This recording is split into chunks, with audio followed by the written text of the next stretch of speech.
Well, good morning. Welcome back. This is 10 years hence, the last session of this semester. Our focus moves this morning from innovation in community medicine to why well run companies will continue to fail.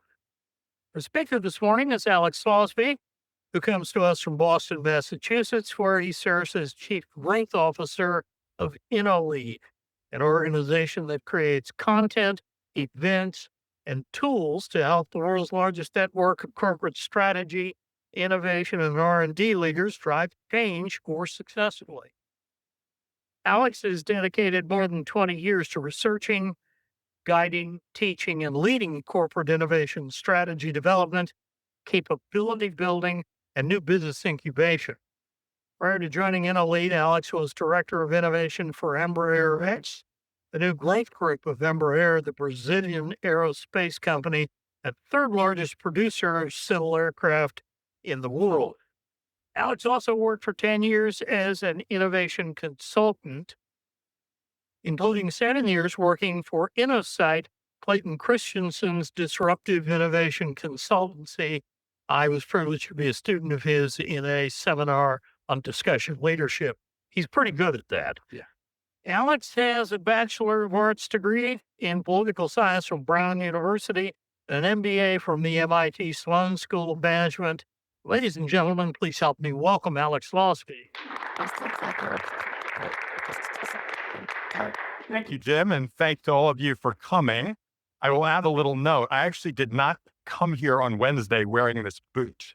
My wife, who had come in, graduated here in 2007. Very excited to come back to campus with me. We went over to the rec center, and I was very excited to be able to tell our 5 daughters that shot hoops at Notre Dame. And I was shooting hoops very effectively for me, which meant I hit 1 out of every 20 shots. Layups were a little bit better, 3-pointers. And then towards the end, I decided to go for a half-court shot, and my Achilles did not like that. So I'm doing great other than this, which of course makes me even taller when I stand on it. It'll be fine. I've got a great story, but I have another souvenir to bring back. Anyway, thank you all for coming. Really excited to be here with you and to take some time to tell some stories from my experience. And there's my beautiful wife. By the way, an alum, class of 2010. Class of 2007. Got his daughter in that class. Oh, So the question is, where'd you live? Farley. Okay. Kathleen escaped Farley. Playing Park Barrack? Kathleen O'Rourke. Yeah. Class of 07. Yeah. She lived in Lyon. Oh, okay. So anyway, just again, we'll leave with this great souvenir. So as you mentioned, I'm going to talk through a number of stories from my experience thinking about this very problem. And I will share towards the end my belief about why this is going to happen. Even though over the last 20 years, we've learned a lot about why well-run companies fail. I've always been fascinated by the fact that they're just going to continue failing. So kind of know why they fail. Why is it going to continue to happen? So briefly, just as Jim mentioned, I started my career actually as a wireless analyst working for IDC, which is a technology industry analyst firm outside of Boston. And I was fortunate to get selected to learn about disruptive innovation from Clay Christensen, a professor at Harvard Business School. Sadly, he passed away a few years ago, but he really was about 6'8", really was a giant, literally, but also figuratively when it came to thinking about these very problems we're talking about today. And I wrote a research report called Disruption in the Palm of Your Hand, looking at the old mobile device market in the early 2000s. I'll talk about that. I then went to MIT, wrote a thesis during my MBA experience there on, again, corporate innovation and democratizing innovation at big companies. I worked for Clay's firm for 7 years. This is one of the books he wrote, kind of a classic innovator's dilemma that laid out disruptive innovation theory. Then, as Jim mentioned, I went to work for Embraer, the Brazilian aerospace company, leading a new growth outpost group in Boston. I'll talk a little bit about that experience. I then spent a couple of years developing my own innovation de-risking methodology. I'll draw on that. And then finally, I joined InnoLead about 3.5 years ago. Again, the largest community of corporate strategy, innovation, and R&D leaders in the world, mainly focused on the US and North America. And as you mentioned, we create content tools and events, not a consultancy, it's a membership organization. And we've done things with the Ideas Center in the past, which is in part why I'm here. So again, thank you so much for that. There's a picture of Clay. And I'm going to build out a quote that was in the Innovators Dilemma book that I think really encapsulates the core of this challenge. So he said, precisely because firms listened to their customers, invested aggressively in new technologies that would provide those customers what they wanted, carefully studied market trends, systematically allocated capital to innovations that provided the best returns, they lost the positions of leadership. And so in part of this conversation, what always comes up is how you had leaders who went to great business schools like this one, did this, which traditionally is considered to be the right thing that leaders should do, and their companies went into the ground. They made mistakes by doing this. So again, when I first learned about it, I just found it fascinating because it's very counterintuitive. Very smart people got to great schools, did very well at those schools, doing what those schools taught, and yet it's the wrong thing. So I was fascinated by that. This is a very important stat. And as I said earlier, a key consideration here is that for decades, we've gone deep into this idea of why do well-run companies fail? Why does this actually happen? And we've got really good insights into it, yet it keeps happening, which again is the core of this.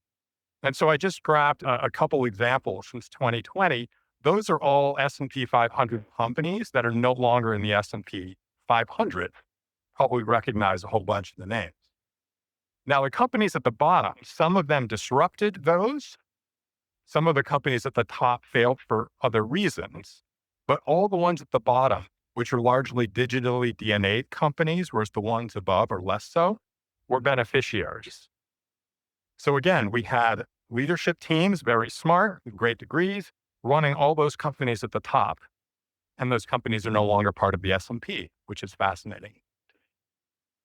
So what I'm going to do is I'm going to sort of lace all of this through 4 stories, and I'll show you some things that sort of illustrate my journey to get these insights and figure out what we're talking about. So we're going to start with my time at IDC. And I put this up and then I cover my eyes because everybody laughs. I was early on my career at IDC, probably just a couple months in, and my boss and his boss were meeting. And a call came in from Fox News and they said, we want somebody to talk about the PDA market, Palm Pilot market at the time. This was in 2000. Now nobody cares, but then people actually cared. And so I thought, well, what the heck? I'm going to go. And I went home and I grabbed a jacket and this terrible tie and zoomed off to the satellite studio in Boston. And I was on Nationwide with Neil Cavuto talking about Palm Pilots. And I want to do many things before I look at that video because what I said was just insanely wrong. I don't know what I was talking about, but it was a great experience of actually being there. So this is where it all started. Now, the key consideration here is that back in these days, so this was really 2000 to 2005, there were mobile devices that were loved by many people. And this was one of them, this Nokia phone. Very basic phone, really small. They called it a candy bar phone. You could play Snake on it. You could do some basic messaging, but that was it. This was one of my first cell phones. Really small, really portable. It was a great device. Now, the business set, like, was a BlackBerry 957. So again, you had the keypad. It enabled you to pound out text messages and early emails really well. Very basic screen, but long, long battery life. So that was something that the business community loved. And then maybe the business enthusiast community, like this is a Palm Tungsten T PDA with a stylus on top, and you would write on the screen. You should actually write down below in this area here. The handwriting recognition was absolutely terrible, but it had early apps. This was still a black and white screen. And it was something that you'd find in all kinds of fashion publications as this very cool sort of techie device. So we had all these devices. And of course, the mobile phone market was absolutely king, right? There were just, hundreds of millions of these sold and many fewer of those. But they all had purposes that at times people wanted in one device, because why do you want to carry 3 different devices to get that functionality? And so back at the time, you had these dominant companies that said, we know the answer. We know the answer to that. And so Research in Motion, who made that BlackBerry 957, came out with this device. This was the first BlackBerry with voice. You could actually make calls with this. Looks very much like the 957 I just showed you. I think it's called the 5810. But what they did was, to enable it to have voice communication and make calls, they put a headphone jack on the top. Now, the problem with that is if you actually want to make a phone call, you got to plug in an earbud. So if you're wearing this on your hip and a call comes in, you can't just say hello. You got to find an earbud, which probably isn't hanging behind you, stick in your ear and talk. So while you could replace your cell phone and your BlackBerry with one of these, it was pretty poor as a combination of those. But they said, hey, this is what the world wants. This is going to be the next big thing. Now, Hewlett Packard, working with Microsoft, said, we've got another idea.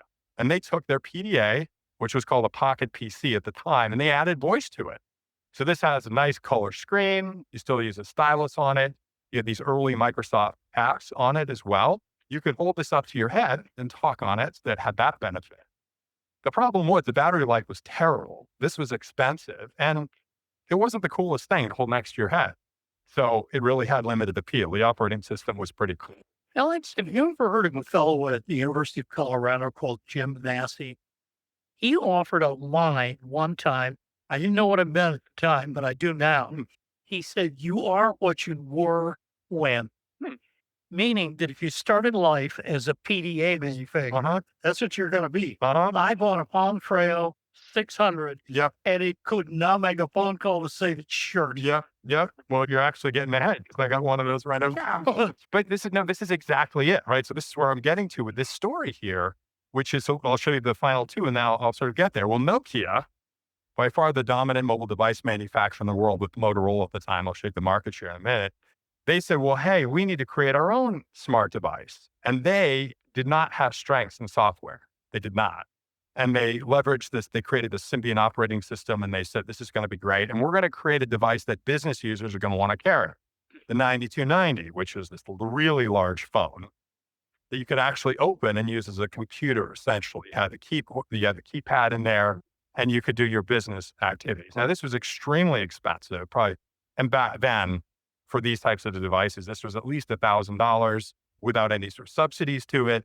And battery life wasn't great. And also, again, it's a really large brick-like phone. It actually was like a brick. So, this device was something that they really believed in, and the world didn't really believe.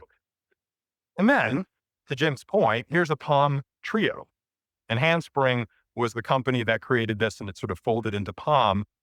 I used to call it a Treo, and they got mad because they said it's 3 devices in one, or tree devices in one, a trio, Handspring Trio or Palm Trio. And so this was their view. So you got the keypad of the BlackBerry, basically. You've got a keypad that's good for messaging. You had a color screen. The form factor was smaller. So this actually wasn't terrible for the time. But again, it wasn't as great as that little Nokia phone right here in terms of the size, right? This was just still very cool. And there was the Motorola Razr, the original flip phone, so all of those sorts of things. So to Jim's point, you have these companies with these very smart leaders, and they recognize to some extent that people wanted convergence. They wanted to carry one device that did many things. But it makes a ton of sense that they said, well, given our capabilities, what can we do? So you nailed it. We're research in motion. We make BlackBerries. People want voice. Let's create a voice-enabled BlackBerry. They don't sit there and clean sheet and say, hey, let's build new capabilities. Let's start from scratch. They rightly say, we've got these assets. What's the return on assets? Let's just do it, right? So this is what's sort of fascinating about it. So if we look at the data back then, let's see how this plays out. And I think you all pretty much know how it goes, right? So back in 1993, Motorola actually dominated the market. Nokia just behind. That was the market, okay? So I'll build this up a bit. And as we get out here, Samsung gets involved here in 1997 and starts to sort of build out its business. And when we get around here, you see research in motion coming in. And so actually the green is Palm. So you've got research in motion, you've got Palm coming into play. You've got a little bit there at the top. So sort of you've got Palm at the top. You've got research in motion below it, Samsung, Motorola, and Nokia. So you can see all the entrants, and there's a bunch of others in the gray bar above. Look at Palm's building market share, and research in motion's got some decent share, seeing sort of fragmentation of the space. I'll build it out a little more. You can see, so this is around the time where I finished covering mobile devices and I went to get my MBA. So look at the share that Palm had at the top in the green, research in motion in the purple, Samsung below that, Motorola and Nokia, and then the iPhone. The iPhone comes in at blue, right? And the thing that Steve Jobs saw was that people wanted to create an experience for themselves. people wanted different things. Some people wanted, a messaging or social communication centric experience. Others wanted entertainment. Others wanted productivity. Well, how did you do that? You didn't do it through hardware. You did it by creating an experience that allowed you to customize and personalize. And there was the App Store and iTunes, and he created a whole ecosystem. Well, you can see what happened. So Palm is now gone at this point. Research in Motion has decent share, but you can see the compression down below. And look at Motorola, that little orange slice, tiny little orange block. Look at Nokia, and I'll build it all the way out. And we know what happened, right? It's a market of Apple. It's a market of Samsung. Motorola is actually in there in a tiny little bit. And then Nokia resurrected with Microsoft. But you just see that transformation. So to Jim, this is Jim's point. This is exactly the point. Steve Jobs saw, he understood what people wanted to get done, and he figured out how to give it to them, having seen the market for what it was and recognizing how it should be better. Nokia and Motorola said, well, we know how to do it, but they couldn't clean sheet it. They couldn't come in with the right type of perspective. And that's, of course, why they're no longer in business. And, Apple is a dominant player here, along with Samsung, which, of course, lined up with Google and the Android operating system. So what we use today are mobile experiences that are highly customizable. You can personalize them. You can download apps. You can download music. You can do all of these things. Yes, the hardware has to be compelling, but Motorola made really compelling hardware with the Razr, and the operating system and the experience was terrible. And it sold, but then certainly didn't sell. So that's this mobile device story. I'm going to show you one more. I'm going to build out this video, which is a great one that I saw online. I don't have to say much about it, but let's see what happened when you've got a market of film cameras, then a market of digital cameras. And I think you all know what happened from there. So let's take a look.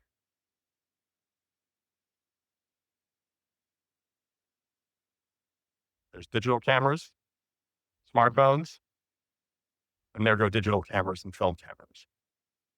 And there's a classic story about Kodak, right, which is talked about in pretty much every single business school, about how there were a number of folks within Kodak who recognized the power of digital photography.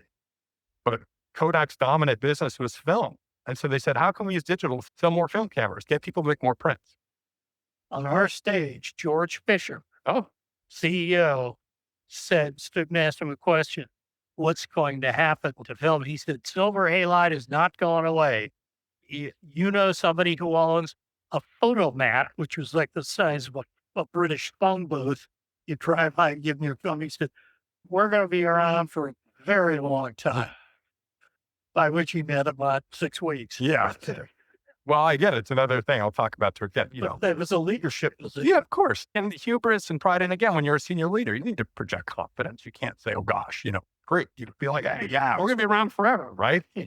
But again, this is, we know like the pride and the fall. We know all these things, right? So we'll kind of, I don't want to get too far ahead of folks together. Okay. Now, I've been looking forward to doing, Well, no, okay. I promised Jim I wouldn't put a hole in the nice desks here. I'm not sure this has ever been done in those.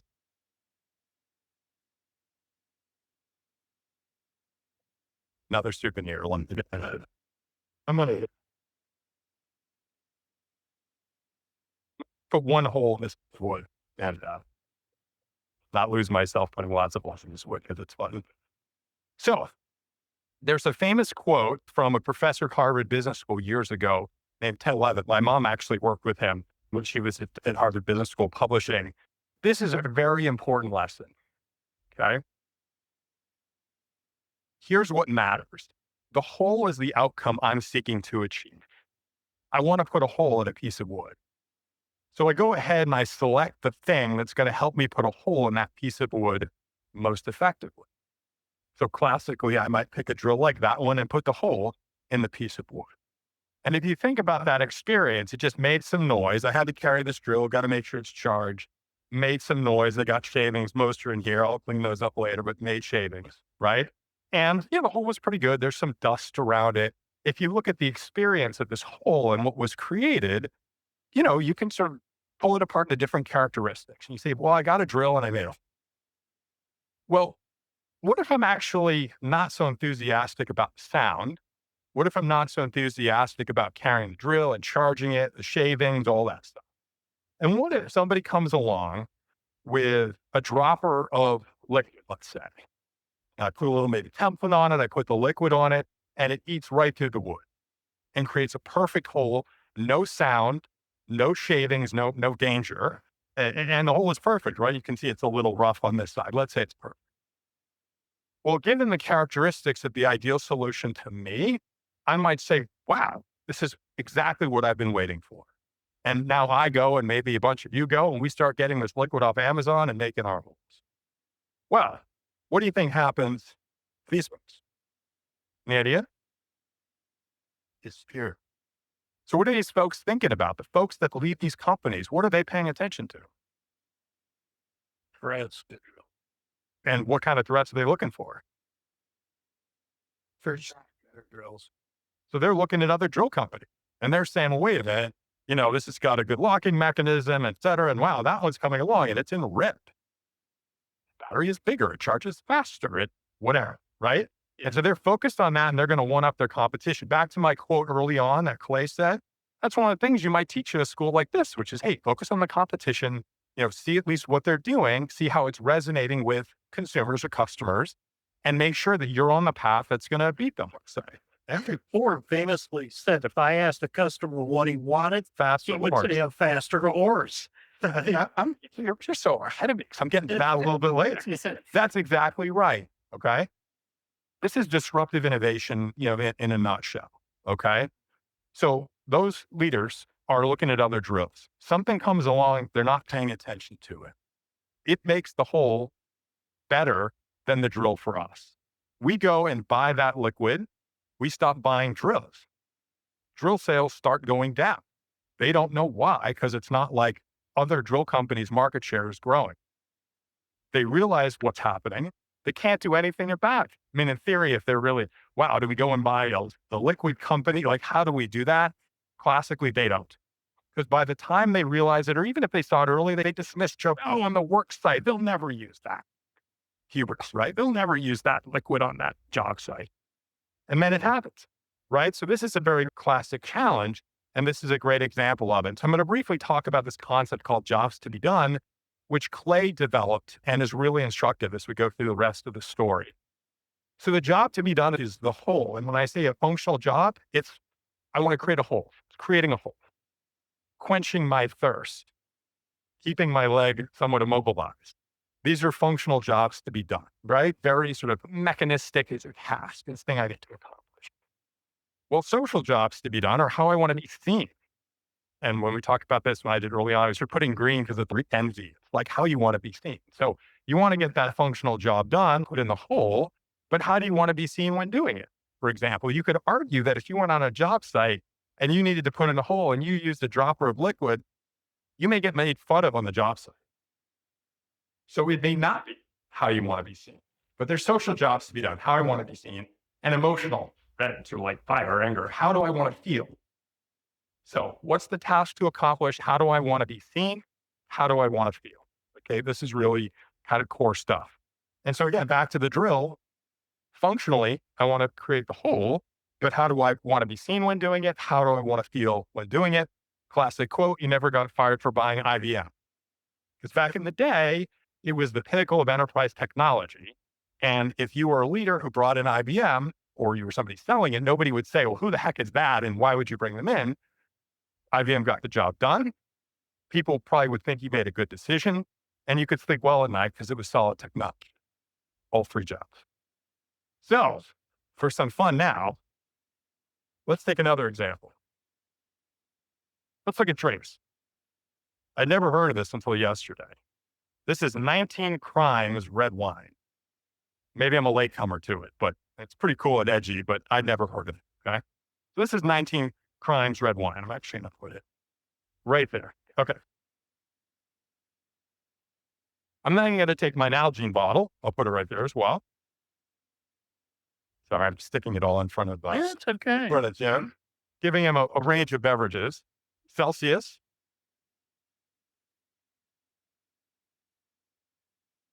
I never heard of this one until yesterday as well. Apparently it was illegal, or it is, and kills people, but it's called Four Loko. And I guess you're loco if you drink it. Yeah, is that why I don't know. The alcohol content was 14%. Yeah, yeah, we could see the issue with it. I think they've had caffeine at one point too, which is really good. And then you've got 5-hour energy, and boy, if you mix all these together, wow, you need the brace would be the least of your. And then I couldn't find this last one, but it's amazing. Liquid death. Here's the story here, right? Let's think about this. I'm in this presentation, you're in a business meeting, and your functional job to be done is quench your thirst. You're thirsty, okay? Think about what it would say, what the experience it would create if I drank from the Nalgene bottle, if I pulled out a bottle of 19 Crimes, if I'm right here in front of this. Wow, you guys are a tough audience. I'm drinking the wine, right? Or any of these other ones, just taking a 5-hour energy shot. You can think about Monster, which is, again, sort of monster beverage from one that's, again, full of caffeine that gamers. This is a great story to consider around jobs to be done. They all quench my thirst some way or another, but then they accomplish other things, right? Some will give you energy, some keep you up. Others will help you have more fun at parties or in presentations.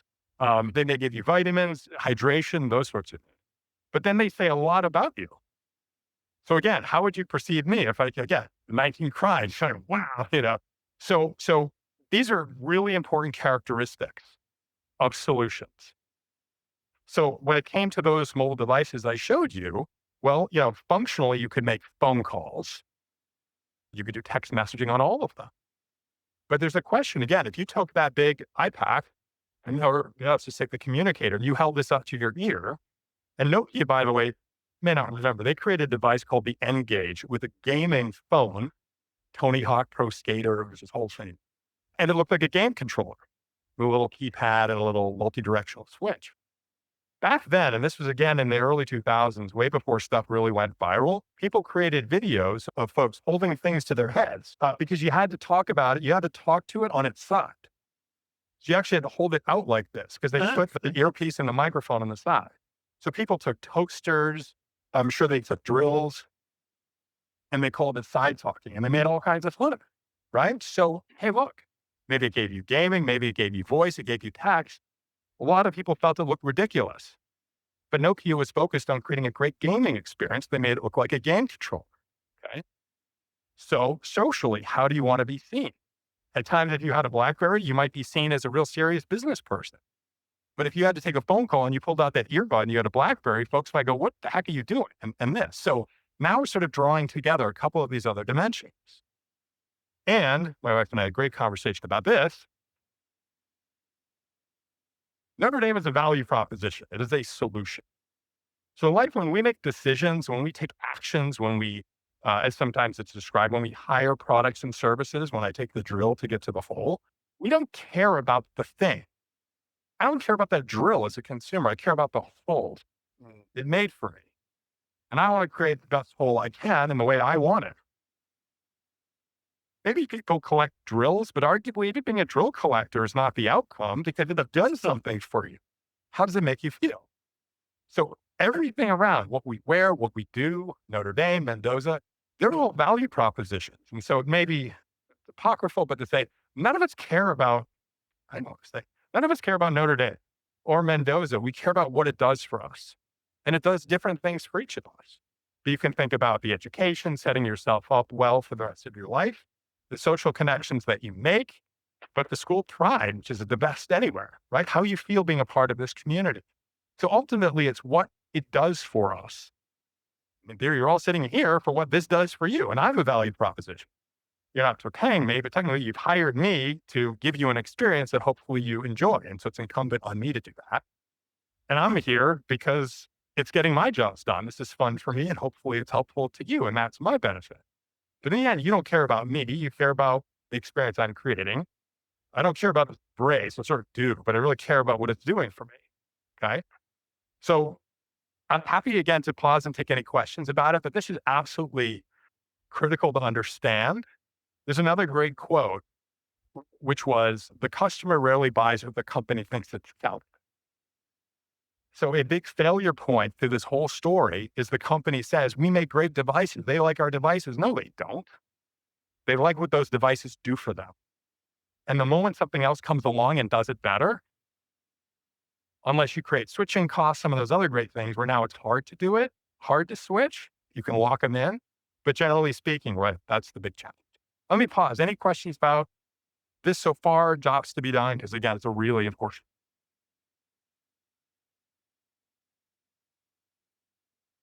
So far, so good? Rough. Okay. So I started off, I showed all those statistics. I showed you the mobile devices. That was part of my experience trying to figure out how these well-run companies are failing, well-run, but how these mobile device companies can be at the pinnacle and then fairly quickly be at the bottom. How about that? So then we take a change of view and we come over here to the mobile devices, over to jobs to be done.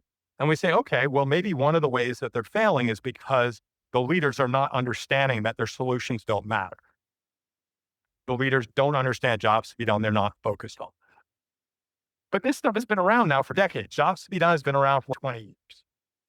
This is not new stuff. Okay. So back to my point at the beginning. Well, we know, it's very smart leaders and leadership teams drive companies in the ground, despite being really smart and well-meaning. And we know that people don't buy drills, they buy holes. But the companies are still failing. So let's go a little bit deeper. So now I'm going to talk about my experience at Embraer and a story, I think, which again helps further illustrate the core of this problem. So I'm going to build up a few things here and then ask for all of you to weigh. So these are all definitions. 5 definitions up there. Now, if I polled all of you individually without asking you to raise your hand, it's highly likely you all will not pick the same one to be the definition that you believe to be the correct one. And some of you indeed may look up there and go, there's a 6th. That's the correct one. And it's not even there. But what frequently happens when you've not aligned on things is in a room of, say, 50 people, and you say we need more innovation, 10 might think 1, 10 might think 2, 10 might think 3, on and on and so forth. And if you all don't align outwardly, and everybody says, okay, this is the definition we're going to follow, everybody goes, yes, more innovation, and they all go off and they do different things. So language, basic communication about this stuff is crucial because these words are nebulous. What is innovation? No one ever said we have enough innovation. There's no one who's ever said, oh, innovation isn't important. We don't need more of it. Everybody says, yeah, of course, innovation, we want more. But what kind and what matters and when, right? That stuff within big companies is rarely clear. It's rarely aligned upon. All right, I'm going to pull up one more thing. So let's look at these as obstacles to innovation. So one is resistance to change, preference for the status quo. Number 2 would be bureaucracy, stalling progress. Number 3 would be, again, a lack of resources or time. We got to keep the lights on. We got to hit those quarterly numbers. We don't have time to do big and different things. There's your short-term focus. And then finally, a question about the strategy. Well, they say innovation, but let's say number 1. Who thinks number 1 is the biggest challenge? Yeah, that's sort of a John Connor problem. John would say, taught at Harvard for many years in leadership. He wrote a lot about change. And he said leaders are either unable or unwilling to properly identify threats or opportunities, hence they fail to change. And an agent of change is seen as a threat. Yeah, 100%. So we're now getting to a different part of the problem, which is not about the market. It's about the organization and its people. What is innovation? What is the definition that we should be using within our organization? There are many types of innovation. There are many definitions of innovation. I think it was Deloitte Doblin who had 10 or 15 types of innovation. There's tons. There's disruptive innovation. There's business model innovation, transformational innovation, core, adjacent innovation. McKinsey came up with horizons 1, 2, and 3, which we can debate all day long. They don't work. But anyway, these are all different concepts, all under the banner of innovation. So number 1, if an organization isn't aligned around the definition, if you've got a leadership team and they say a leadership team of a drill company or a mobile device company, and they said, okay, innovation, we got to spend more time and money on innovation, go innovate. And everybody goes in different directions. You have organizational dysfunction and no ROI on innovation. But now these obstacles, So obviously it's a bit of a trick question. We can spend some time. I can say, oh, who likes number two? Who likes number three? These are all problems, right? These are all obstacles to innovation. So now I'm getting us to this part of the story, moving away from the market, moving away from what the B2C and B2B buyer and seller experience is like, to what's happening inside the company. And so I'm now going to talk about my experience. Oh, go ahead. I think for me, there's a six. So I was at Microsoft in the Pocket PC, Windows Mobile days. Oh, nice. And the huge fear within the company was that it was going to disrupt the Windows business. Wow. Yeah. Right. Which was the mother and, the cash cow / sacred cow. And so it didn't get the resources it needed. They weren't going to do the hard work because they were worried about Windows. And so there was lots of great stuff going on in the company that died because they were worried about what was going to do to Windows. 100%. That's another great example.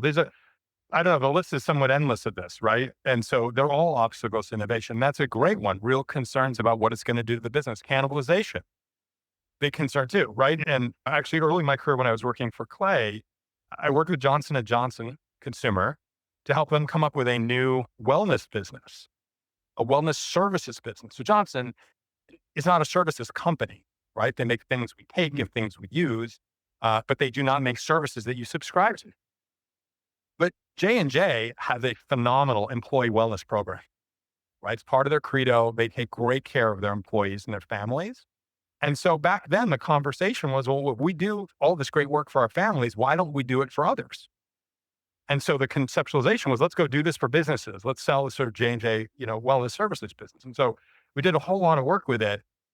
But what kept happening is you get to moments where there were senior leadership conversations at J, and you had the head of the Tylenol business unit. I mean, billions and billions for the company. And the conversation that was happening at that level was, well, this little wellness services business, we need to talk about it. It needs some resources. And the head of Tylenol was going, what the heck are we doing? You give me a little more people, time, and money, I'm going to make you predictable returns. Why are we spending time and money on this stupid thing? So in that case, it wasn't cannibalization, but it was corporate priorities and fiefdoms and all the 100%. This is more of an observation. I see number 3 as really being kind of the startup problem because that is their problem. Number 4 is the corporate problem because they cannot fall out of line or your shareholders are just going to kick out the leadership. But 1, 2, and 5, I think are interrelated because it's a leadership problem. Mm-hmm. Because think about it. Resistance to change means you haven't communicated the expectation of being an employee. Bureaucracy and slow decision-making, you haven't changed the process in the organization to facilitate the speed or the focus needed. And then the last one, the unclear innovation strategy, clearly you haven't hired the right people. So I don't know, just more of an observation. And I've never worked for a company that hasn't had innovation in their mission. That's personally one of the things I just can't do it. And so I've worked in Fortune 500, I've worked for a 5-person startup, and now I work for the government, whole different level. But, at the end of the day, I do think the reason that everybody would have a different answer is it is highly dependent on where you sit with organization and people, which is what your thesis was. 100%.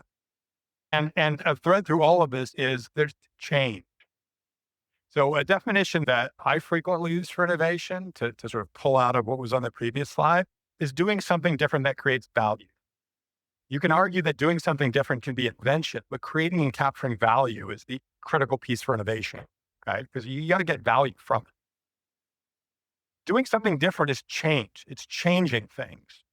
And change creates winners and losers because you're changing from here to there. And frequently, the losers are those in power if you're trying to change large organizations. So I'm in the senior leadership team of any big company, and that company is really successful. Well, I rose to my senior leadership level having made the company successful in part. And so now if the answer is, well, wait a minute, we're a hardware company and we need to build software, and I'm a hardware guy, down. I now begin to run into some questions about what I'm going to support, right? Am I going to stay in power? Am I not? So I'm going to bring this to the experience I had at Embraer. So I've always been a big aviation guy. My wife knows I'm crazy about planes, looking up at planes, taking stupid pictures of planes, looking at the plane apps, all that sort of stuff. And it was a dream to go work for Embraer. It was really exciting to work in aerospace and do innovation there. And one of the cool experiences, I got to spend time with Boston. I got to spend time with JetBlue on the tarmac with the mechanics, like doing plane run-ups. Like, it was really neat. I got to be where, when I was a kid, I looked through the window down at those people, and I got to be down there. So that was really neat. But my responsibility was to be in Boston and open a growth outpost, basically to scout for new opportunities for Embraer. What's coming out of MIT, again, where I went, any of the labs up there? What are people doing in startups that could really help create competitive advantage for what Embraer was doing today or in the future? And so this was exciting. And when they hired me, they say, we think Clay is great. We love this disruption stuff. We want to do it right. Great. They want to do it correctly. And so I started my journey there, and I was excited to help them do exactly what should be done, which is incredibly hard. And if you're in power, you probably don't actually want to do it, which is amazing and incredibly amazing from the outside if you're trying to solve this problem, and incredibly frustrating if you're inside a company trying to drive change. So I showed them slides, I told them stories, I took them through all kinds of exercises to help them see. And I said, for example, here's something that's really important. The vast majority of innovation initiatives, particularly if they are far from the core business, if they're new and different things we've never done, maybe for new customers we've never served before, with new capabilities, new ways of making money, we're going to be wrong. We might be completely wrong with our assumptions. We're going to have to go experiment, do stuff in new ways. And you know something? The most crucial thing is to get to wrong as quickly and cheaply as possible so we can stop it and go in a different direction. And so, great. And again, love-hate relationship, but it's this concept of failing fast. And boy, the number of companies where you say fail and they don't want you to say that word, it's just because failure is bad, in every company. But you got to have an honest conversation about it. When I was at Embraer, if you can think about it, in the core business, building commercial airliners, building executive jets, building some military aircraft, they have signs in the factories that say 2,000 days since the last failure. And innovation, you wanted to say 10 minutes, right? And again, it needs to be a smart failure. If it costs a lot of money, people, time, and then is destructive from a brand standpoint, from, God forbid, people get injured, all of that's really unintelligent. That's sort of stupid failure, right? The smart failure is quick experiments, learning you're wrong, and then making decisions, when it comes to it. So this is sort of a conflict we start to have in the company. And so I begin to realize that they paid lip service to the core principles, but didn't actually want to do anything about them. And that was incredibly frustrating. They said, we want to do it right. And then they actually didn't want to. And so one of the things I did, apologies, a little bit small, you can see here, is they said, well, we need to get into this team building, the forming, storming, norming, performing thing. We need to connect as a team and have an honest conversation about these things. Okay. And so I had this activity. We did this activity called confidence line. So here's what we did. We had a big room at an Embraer's facility in Melbourne, Florida. And I put pieces of tape on the floor, spaced equally apart. One piece of tape said 0% and to the last piece of tape that said 100%. And so what I did was, and they're actually the facilitator, so it wasn't me. So they said a statement like this: I am blank % confident that we all define success for this year in the same way. And then the goal was, and everybody, it was set up so people didn't injure themselves. Everybody with their eyes closed, something over, went to the piece of tape that represented their confidence level. And then opened their eyes to see where they were. And then we started doing it with just, eyes not closed, eyes open to see. In almost every single occasion, the head of our group was at 100%. And everyone on the team went that way. And so for all of these, and I looked at all of these and I'm thinking to myself, I'm at like 0, maybe 25. But I have seen so many companies, so many teams screw this up. And it's not that I want us to screw it up. It's that I want us to get great outcomes. And that means being honest about this stuff. So as I watch this and I see everything that's happening, I go to the other end. And I'm like, I'm going to get husbands faster. I'm going over here. And everybody went over there. Now, keep in mind, there really wasn't, I studied a little bit of Portuguese. Embraer is a Brazilian company. I was not going to be good at Portuguese. I was not moving to Brazil. There was an unclear career path for me. So, and because of everything I've done, I just can't do the thing that everybody does. I have to do this the right way. We have to be honest about it. So I knew it may not be great for me, but I felt it was really important to create air cover. So I went down to the end, they're all over here, and I start feeling like defensive. I start feeling like I have to explain. And I say, listen, everybody, just because I'm down here doesn't mean I'm not on board with this. It doesn't mean that I don't want us to be successful. It means that I know how this stuff goes wrong all the time. And it starts with misalignment in the team. And it starts with teams being prideful. It starts with hubris. It starts with believing that we know all the answers.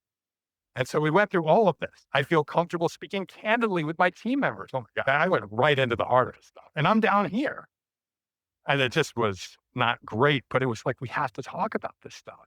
And again, another thing, and I'm not going to get deep into it, but power distance is an incredible concept, which is, again, how flat a kind of social hierarchy is from those with power and those who do not have, right?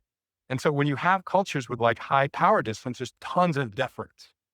And when the power distance is low, you can be honest with your, people at a higher level. In Brazil, there's very high power distance. So you revere people who've been there before. You revere leaders. You don't maybe question them. And so now we're getting into cultural conflict and language barriers. Talk about saying innovation and people thinking different things. Well, what happens when people don't really, English isn't their first language and you're speaking it in English and you say innovation, they nod because they're very nice. So this thing is like problematic all over the place.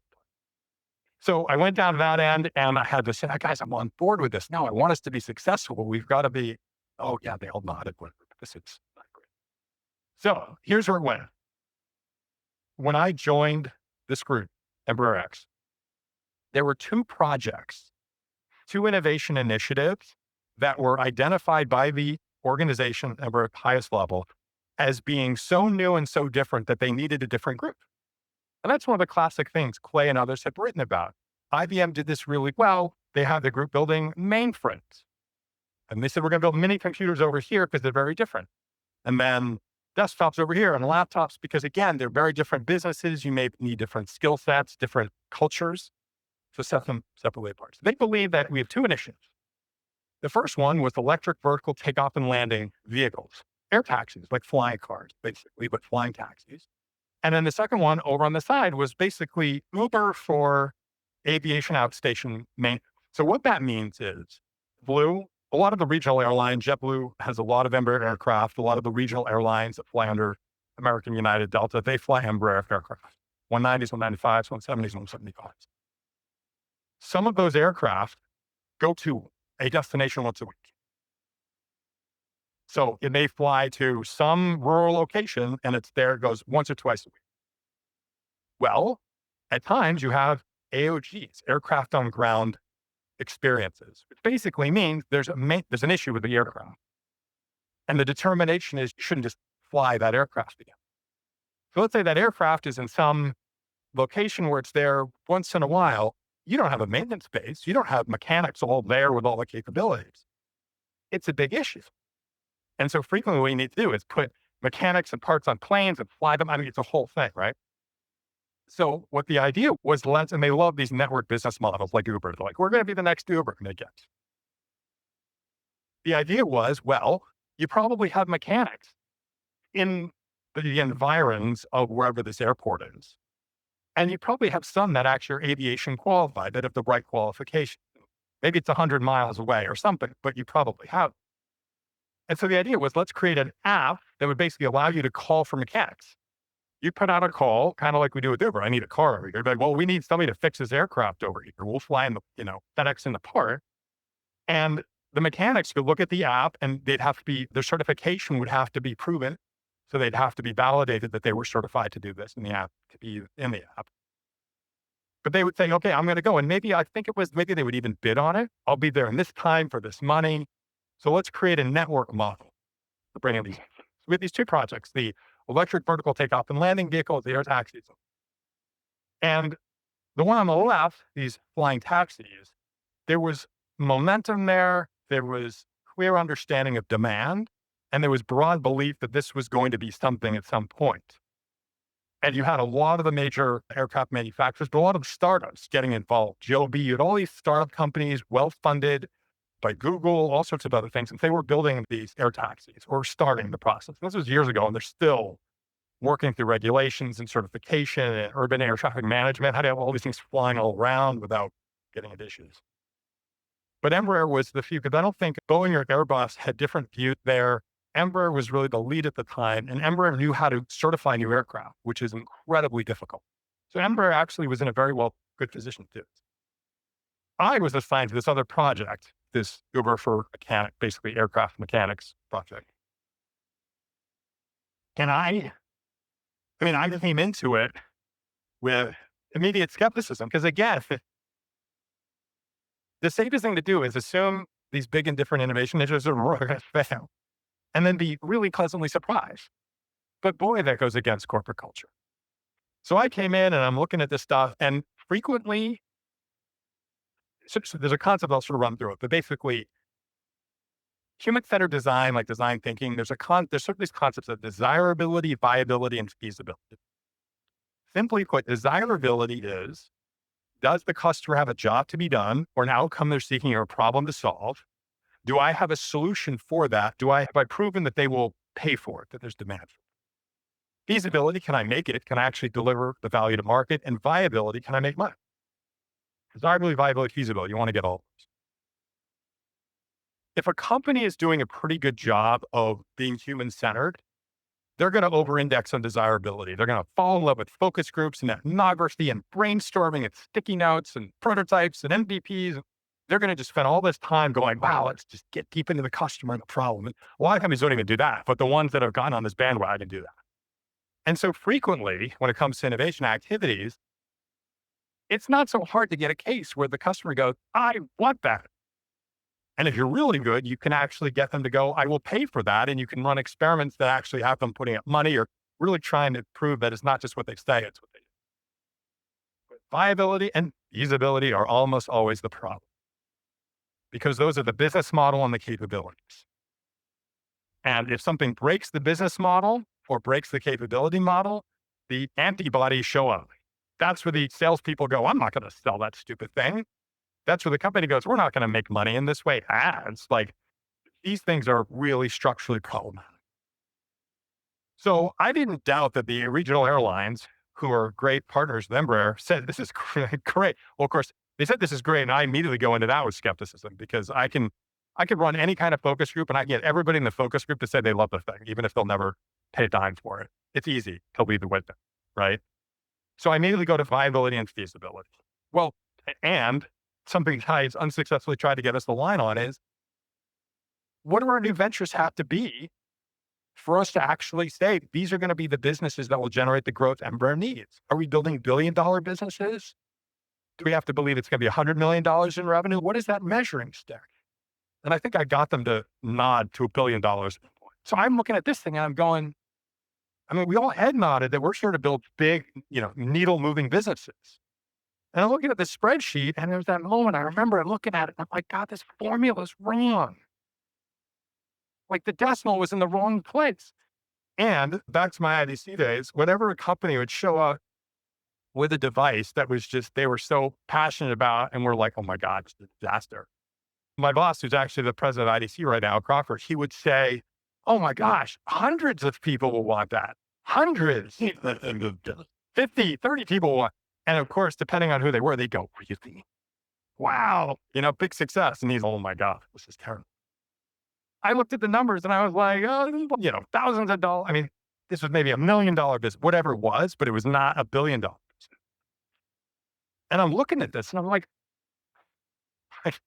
we should have this conversation, because we should be doing other things if one of our initiatives is not going to get to be what we need it to be. And they look at me and they go, oh, well, you just don't. And again, there's a cultural issue. This is a largely Brazilian-led team. But they looked at me and they go, oh, well, but you don't understand. There's more to it. Okay. Show it to me. And we get into it, and there isn't anything more to it. And I'm getting really concerned because I'm saying, are we just paying lip service to these ideas? Or are we actually going to execute on them? And so I start getting more and more vocal because I'm like, what the hell are we doing here? And I start getting more and more vocal. And then I get into a back and forth with my Brazilian colleague in front of sort of our boss. And my Brazilian colleague says, you've been coming to the meetings at the digital consultancy we're using to build the app. Maybe you don't need to come anymore. I was like, oh, come anymore?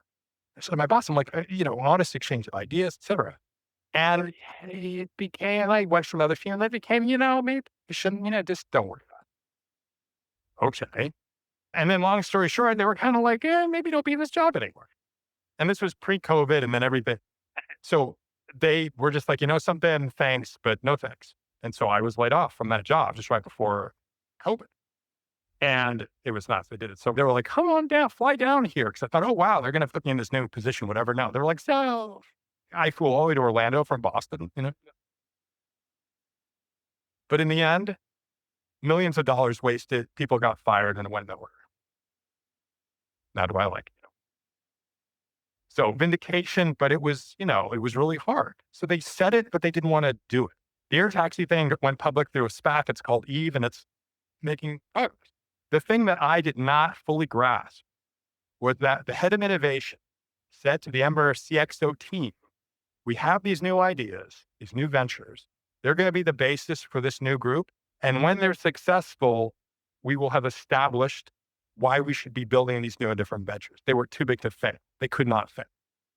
So I didn't realize that, but I was in a situation where they said all the right things about killing things that should be killed. They didn't want to.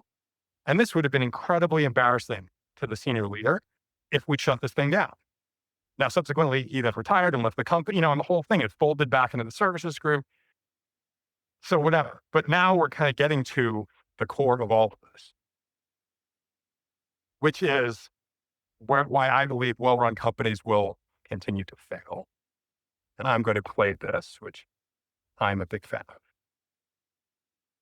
There's only one reason why I don't fire everyone associated with this abomination, starting with you.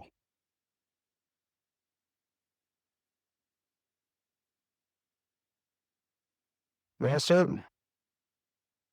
I was thinking about that great question as I sat out there and with everybody. I said, we had that little red shirt one right there. Go through 3 pairs of hands. We have that too. Of course, I've been included 22 or so other foreign players and probably paid that before it made its way up to the 19th floor. All due respect, so it came in the race by committee.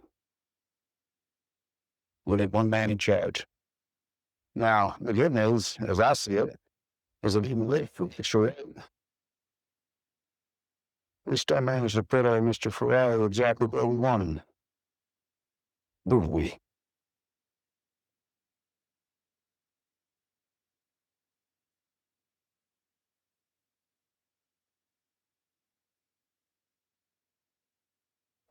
I had a corner yet. Hey,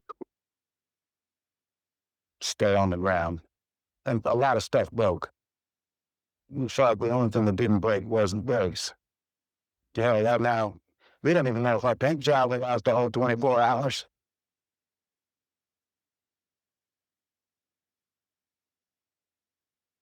But I last lap. We drive 218 miles an hour down the Nissan Straight. Now, in all his years of racing, Lorenzo ain't never seen anything move that fast. And now he knows, without a doubt, we're faster than he is. Even with the wrong driver and our committees. And that's what he's thinking about. I was sitting there.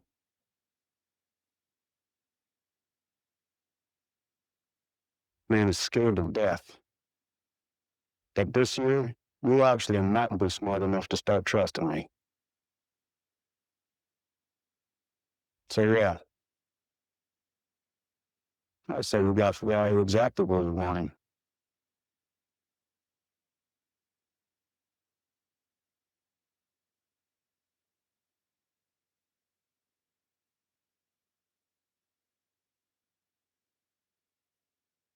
So it's a great clip. Have any of you ever seen Ford versus Ferrari? Yeah, it's a great movie. It's a great movie. There's actually a whole Air, the Michael Jordan movie, the Nike movie with Ben Affleck is a great one as well. There are these movies that have just incredible stories of innovation, organizations, how they work, how they go. And this is a great one right here. I'm going to try something. Let's see if this works. So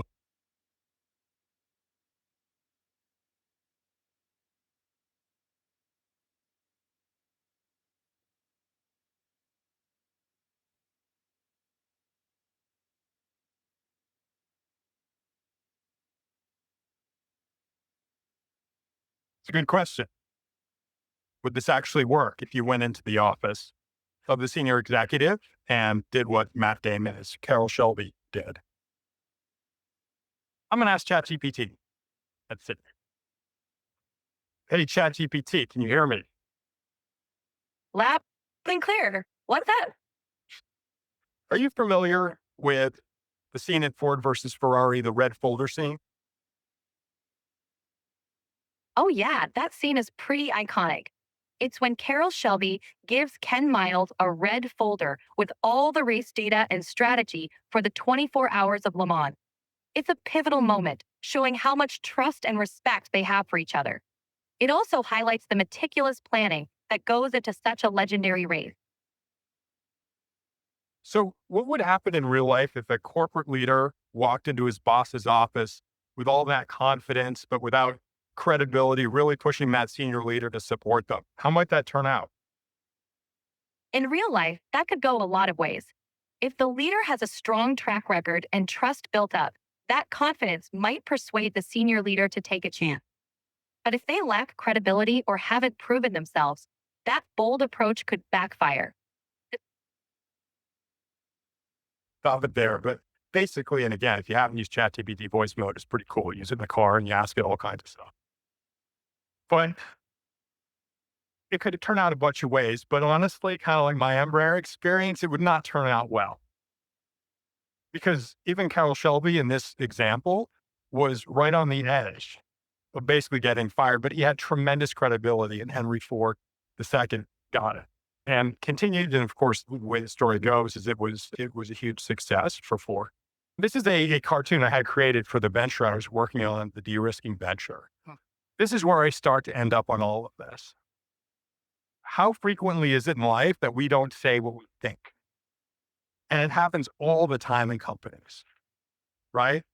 The hippo, the highest paid person in the room at the front there, goes, "Hey, we're all going to do this. This is amazing." And people are going, "Oh my God, that's terrible." But what's your incentive to speak up? What's your incentive to say anything about it? I did. This got canned for doing it because it was really important I was like, no, I got to stay true to this because if we're not doing it the right way, I don't want to do it. But in most calculations, it just makes sense to, I don't know, like just say, that's great, senior leader, right? Be really focused. So, this is where I come out, at the end here. And this is why I believe why well-run companies will continue to fail. We know everything I've shown you up here. Leaders know it. This stuff is taught in business schools. I mean, people know that all these device companies fail. They know the S&P 500 stats. They know what jobs to be done are. It's funny. There's a gentleman, Mitch, who's part of the business school here, and he teaches marketing. And we just chat upstairs in the teacher's lounge. And I was explaining, he was asking what I was doing. And he's, yeah, there was that Ted Levitt quote about the drill in the hole. And I'm like, yes, right? I mean, we know all this stuff. We know why well-run companies fail, at least when it comes to the company, the market, the capabilities, the resources side. But this is why I believe they will just continue to fail. And even with Gen AI, they're going to fail even faster because it's easy to create startups and disruptors more quickly and cheaply than ever before. Boy, if you're in a company and you're sitting there at that table and you're thinking this is a stupid idea, your role in that company, your livelihood, everything you do, it gets in all these green things. I got my job. It's helping me get shelter, security, employment, resources, health. I mean, all of this stuff, family, connections in the company, my friendships, recognition, freedom, all of these sorts of things. for a lot of people, their corporate life, it's all of this. And so in the end, and with as a senior leader, right, all of these sorts of things, your golden parachute, your retirement, all these things. So how frequently are you as an employee or you as the leader going to make the decision that's right for the company, but maybe wrong for you? And this is frequently the crux of the issue. Even if leadership teams saw the dropper of wood-eating liquid, understood jobs to be done, all of that stuff, different types of innovation, all of those things. Let's say they understood everything about it and they had it front and center, right? They're going to find themselves inevitably, if they're really trying to drive change and transformation, faced with this problem. My boss at Ember absolutely had to toe the line, because if that project that I said should be shut down, if that was shut down, he would look really bad, because he had convinced the leadership team that this was going to win and be big. So even if he knew I was right, no, I mean, I'm expendable, right? But he and his career in the idea was not, even if then later on it turned out to be a huge disappointment. So I'm going to wrap it here and sort of get to the questions, but I think this is extremely hard to fix. And at one point when I was working for Clay, we theorized some kind of prize where you would, if somebody did the incredibly hard thing and drove towards the outcome that was best for the company, not for them, could they win a prize? Could they get a bunch of money? Could something be given to them that would help make this less painful for them? And of course, nothing like that ever happened. I'm just not sure we can solve this. I think in the end, self-interest is going to win. And when it comes to change, transforming companies, what's best for the people who want to drive the change frequently is not what's best for the company. So some of us here are engaged in an executive in residence program where we're meeting with students one-on-one to tell our career stories and to answer their questions about careers and companies and so on. And technology is moving so rapidly now. I read an article about people who went to school to learn coding and they want to do coding when they come out. And the coding's being done by AI now, and their job has been reduced to checking AI. Yep. Part of Which our is budget is Yeah.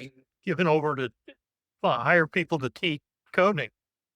If you can see a block and a half down the street, you just recoup that money. Yeah. So people are, the students are wondering about their career choices, their industry choices, and their company choices. So what advice would you have for them to look forward and hopefully their chances of making a good choice? What a great question. And I wish I had the perfect answer. So we have 5 daughters. The oldest is 16, then 13 and a half, and then three little ones. And my 13-and-a-half-year-old, is going down a computer science path. She's passionate about technology. Oh, that's great. And I helped her through Udemy get a Python course to learn Python. And I literally text her almost every other day because I'm on X a lot, just seeing people's postings about Gen AI and what's happening.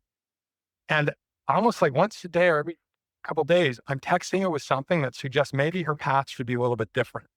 Because I want her, so there's another great quote, skate to where the puck will be. That was the whole Wayne Gretzky thing. Skate to where the puck will be, right? Well, the problem is we don't know where the puck's going to be, and every week it could be in a different place. And so it was, okay, all right, I said to her, you're going to be part of a generation that is growing up with generative AI as a given, as a force multiplier for software development. Right? Microsoft said, hey, front-end developers who just do the beautiful user interfaces, they can now be full stack. They can code all of it, leveraging Gen AI, which is a tremendous transformation. Because it used to be you had, back-end folks, front-end, when full stack developers were really unique. Right? So I look at this and I say, you're going to be part of this generation and you can learn how to code and you're going to have this army of Gen AI to help you, right? And then you start reading about it. Well, I don't know if we need coders anymore. And then I think about these great universities and I go, these computer science programs are certainly not keeping up. So what do you do? It's okay, focus on how you manage AI systems and build AI systems. And so, I continue to sort of keep encouraging her and the target's moving, right? So I think in the end, Gen AI is here to stay. Anybody who goes, that's another technology. No, it's completely transformational. The fact that I could do what I just did there is nuts. I get asked anything. Hey, what's Ohio about Mendoza? And how's Notre Dame? Great. Hey, tell me where to go on campus. Where should I eat food? Even to history. Let's talk about Rudy. Like, it would just give me everything, right? And then I could say, teach me about particle physics. It would do that too. And I would say, teach it to me like I'm a first grade. Teach it to me like I'm a fan of Notre Dame football. And it would use analogies. If you haven't used it, it's just mind-blowing. This is not like blockchain, right? So when I come back is Gen AI is here to stay. It's just ridiculous. I always stop short of the whole, we all become power sources for our Gen AI overlords. Because at some point, there's nothing I don't want to go that far. But I think assuming humans are still like in control somehow, then it's got to be about working with these systems, managing them, using the right ones, ensuring it's not garbage in, garbage out. And critical thinking is crucial because of the deep fakes, because of the inability to know the difference between what's real and what isn't. So I'm going to encourage her to, continue to develop these skills, but to be really in on Gen AI and LLMs and all like the capabilities in that, because it's here to stay.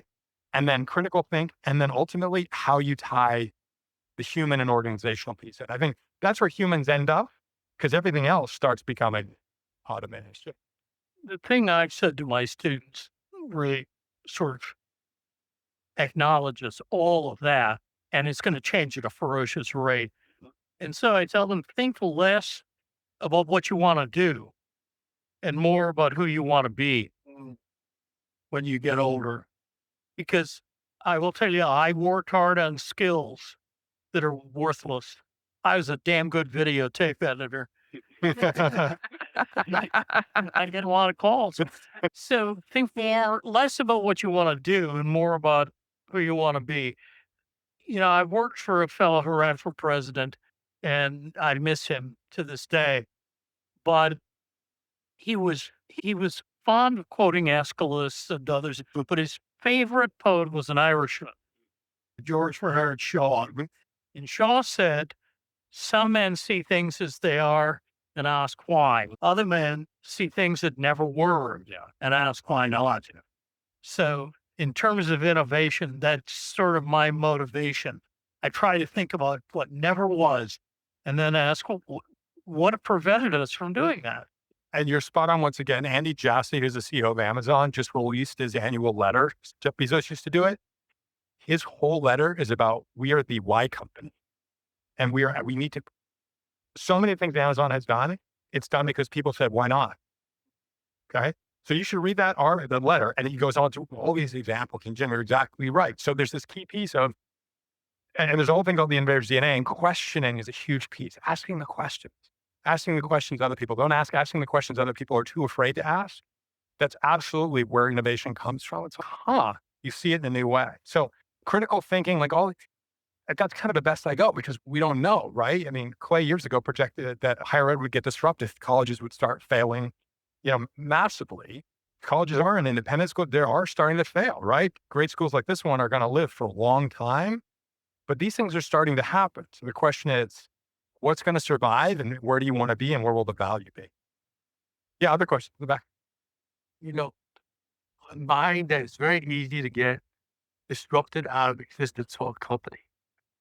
And you're in the innovation advisory. My question to you is, how do you innovate? How to assess and diagnose and come up with a treatment plan for these companies? And I know you had a bad experience with Embraer, but let's just take Milwaukee or DeWalt. Sure. I love their drills. Yeah. Okay. What would you tell them to do differently? And what do they have to do? Do they have to organize differently than what we've been taught? So InnoLead, which I help lead, it's a membership community where corporate leaders subscribe to it, and we've got sponsors. We don't do consulting or have consulting projects. And that is a key here, because when I did consulting years ago, when you're in a consulting firm, particularly as you rise to be a partner, you need to bring in business. You have to hit your numbers as a partner, right? You want a clash of incentives.